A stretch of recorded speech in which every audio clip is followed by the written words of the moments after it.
ఈ జీవన పోరాటములో జరుగుతున్న మానసిక భౌతిక యుద్ధములో అన్ని సమయాలు నీకు అనుకూలంగా ఉండకపోవచ్చు బిడ్డ. అన్ని సమయాలలో ఆత్మ నియమము గెలవలేకపోవచ్చు.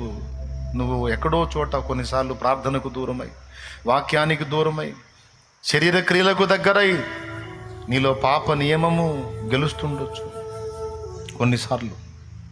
అప్పుడు నీ గుండె గాయమైపోయింది. నేనేనా ఇలా అయిపోయింది, నేనేనా ఇంత దిగజారింది, నేనేనా ఇంత నీచమైన ఆలోచన చేసింది, నేనేనా ఇంత తొట్టుపడింది అని నిన్ను నువ్వు అసహించుకుని నువ్వు అనుకున్న ప్రణాళికలు చేయటం మానేస్తావు. నువ్వు అనుకున్న ఆలోచనలు చేయటం మానేస్తావు. నువ్వు సాధించాలనుకున్న కార్యాల విషయంలో నీరసపడిపోతావు, నిరుత్సాహపడిపోతావు. నాకు యోగ్యత లేదని చాలా నీరసించిపోతావు. కొంతమంది అయితే ప్రాణం తీసుకునే వాళ్ళు కూడా ఉన్నారు. ఈ పాయింట్లో కూడా చచ్చిపోయే వాళ్ళు ఉన్నారు.